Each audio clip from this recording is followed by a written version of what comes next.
अखिलेश यादव की समाजवादी पार्टी के साथ गठबंधन कर 2022 में यूपी विधानसभा का चुनाव लड़ने वाले सुहेलदेव भारतीय समाज पार्टी के राष्ट्रीय अध्यक्ष ओम प्रकाश राजभर ने बड़ा बयान देते हुए कहा है कि समाजवादी पार्टी से अगर उनका गठबंधन टूटा तो वो मायावती की बसपा से नाता जोड़ेंगे। बसपा प्रदेश की तीसरी बड़ी पार्टी है। मायावती ने राष्ट्रपति पद के उम्मीदवार द्रौपदी मुर्मू को समर्थन देने का फैसला किया है। 2019 के लोकसभा चुनाव में सपा के साथ मिलकर चुनाव लड़ने वाली मायावती अब अखिलेश यादव पर ही धीरे धीरे भारी पड़ती जा रही हैं। जानकारों की माने तो मायावती सपा पर निशाना साधते हुए भाजपा की मुश्किलें भी काफी हद तक कम कर सकती हैं और कर रही हैं। बल्कि वहीं अगर अब राजभर सपा के साथ मिले हैं और अब मायावती की तरफ जाने की सोच रहे हैं तो राज्य में मायावती और मजबूत होंगी अगर वो बसपा की तरफ जाते हैं और समाजवादी पार्टी को ये एक और बड़ा झटका होगा। यूपी विधानसभा के चुनाव में बहुजन समाज पार्टी ने 122 सीटों पर मुसलमान और यादव उम्मीदवारों को रण में उतारा था। बसपा की रणनीति भारतीय जनता पार्टी के लिए फायदेमंद साबित हुई। इनमें से भाजपा गठबंधन के खाते में 68 सीटें चली गईं। बसपा ने 91 मुस्लिम और 15 यादवों को टिकट दिया था। इनमें 16 उम्मीदवार तो ऐसे रहे जो सपा उम्मीदवार के जाति के ही थे। इस पूरे गणित ने सपा का काम बिगाड़ दिया।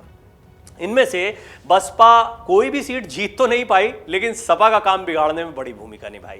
दरअसल 2014 में मोदी लहर के सामने बसपा को एक भी सीट नहीं मिली थी, लेकिन 2019 में उसने 10 सीटें हासिल कर ली। इसी तरह 2012 में 403 सीटों पर लड़कर बसपा ने 25.95% लगभग 26% वोट हासिल किए और 80 सीटें जीती, जबकि 2022 में वोट मिले 12.81% और सिर्फ एक सीट मिली।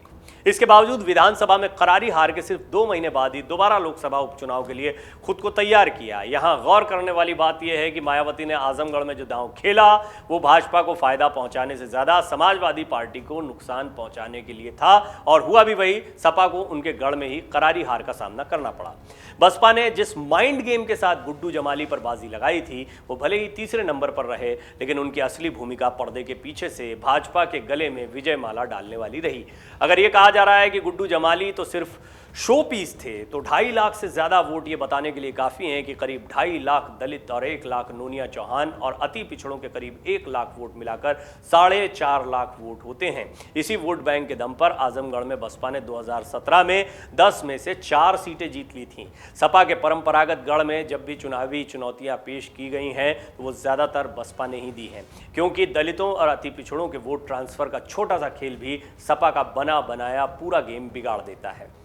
बहरहाल ये बात सिर्फ आजमगढ़ की नहीं है, कमोवेश यही स्थिति उत्तर प्रदेश में कई जगह देखने को मिल सकती है। ठीक वैसे ही जैसा इस बार आजमगढ़ लोकसभा उपचुनाव में हुआ, बसपा ने सबसे पहले अपना प्रत्याशी घोषित किया, मुस्लिम उम्मीदवार उतारा और समाजवादी पार्टी के हाथों से परंपरागत सीट छीनकर भाजपा के खाते में डाल दी।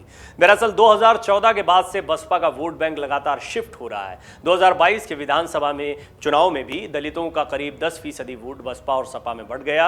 हालांकि आजमगढ़ लोकसभा उपचुनाव में समाजवादी पार्टी की हार से इशारा साफ है कि जब जब बसपा ने मुस्लिम या यादव उम्मीदवार उतारा है तब या तो वो जीती है या उसने सपा का खेल बुरी तरह से बिगाड़ा है। इस बार भी यही हुआ था।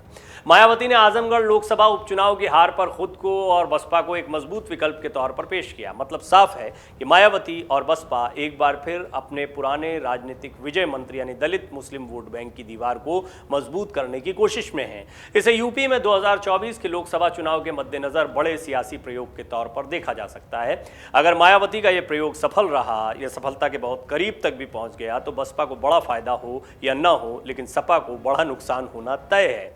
यूपी चुनाव 2022 में समाजवादी पार्टी के सहयोगी राष्ट्रीय लोकदल, प्रगतिशील समाजवादी पार्टी, अपना दल, कमेरावादी, महान दल और प्रगतिशील समाजवादी पार्टी, ये जो शिवपाल यादव की पार्टी है, हालांकि उन्होंने खुद समाजवादी पार्टी के टिकट पर चुनाव लड़ा, इन सब ने मिलकर चुनावी मैदान में ताल ठोकी थी। हालांकि चुनाव परिणाम के बाद महान दल गठबंधन से बाहर हो गया। अब ओपी राजभर भी समाजवादी पार्टी गठबंधन से नाता तोड़ सकते हैं, इसकी बहुत चांसेस है जिस तरह की बयानबाजी आपस में चल रही है। भाजपा के प्रति आग उगलने वाले ओपी राजभर के तेवर बदले बदले नजर आ रहे हैं। उन्होंने कहा भाजपा जमीनी स्तर पर काम करती है। सपा पर हमला बोलते हुए उन्होंने कहा कि एसी में बैठकर जमीनी स्तर की राजनीति का मुकाबला नहीं किया जा सकता। आजमगढ़ उपचुनाव में मिली हार के लिए सपा के राष्ट्रीय अध्यक्ष अखिलेश यादव को उन्होंने जिम्मेदार ठहराया। उन्होंने कहा कि चुनाव की तैयारियों की दृष्टि से सुभाषपा अध्यक्ष ने 4 भाग बुंदेलखंड, पश्चिमांचल, मध्यांचल, पूर्वांचल बांट पदाधिकारियों को जिम्मेदारी देनी शुरू कर दी है। कार्यकर्ता अपने क्षेत्र में बूथ स्तर पर काम करेंगे। उनकी पार्टी जातिवाद, परिवारवाद का विरोध करती है। जातिवाद जनगणना कराने की मांग को लेकर पार्टी सड़क पर उतरकर संघर्ष करेगी। आगामी लोकसभा चुनाव की तैयारियों को लेकर सुभाषपा अध्यक्ष ने कार्यकर्ताओं और पदाधिकारियों से फीडबैक भी लिया है। बहरहाल अब उन्हें ऐसा लग रहा है कि मायावती के साथ जाना चाहिए। देखिए, यहाँ पर समीकरण बहुत अलग दिखाई पड़ता है। ओपी राजभर अपने फायदे की बात सोच रहे हैं और उन्हें बहुत मुमकिन है मायावती के साथ जाने में फायदा महसूस हो रहा हो, और अखिलेश लगातार कमजोर होते जा रहे हैं क्योंकि वो पहले अपनी ही पार्टी में अलग थलग पड़े हैं। उनकी पार्टी के बड़े बड़े नेता उनसे नाराज चल रहे हैं और वो उनको अभी तक मनाने में कामयाब नहीं हुए। वहीं गठबंधन के कई जो दल हैं, खासतौर पर ओपी राजभर जैसे चेहरे, वो भी अब धीरे धीरे अपने तेवर दिखा रहे हैं। बहरहाल इस सब का फायदा मायावती आने वाले चुनाव में उठा सकती हैं। डाउनलोड करें अमर उजाला ऐप और पाएं खबरें लगातार। अगर आप ये वीडियो YouTube पर देख रहे हैं तो हमारे चैनल को सब्सक्राइब करें और बेल आइकन को दबाना ना भूलें। अगर आप Facebook पर ये वीडियो देख रहे हैं तो हमारे पेज को लाइक करें।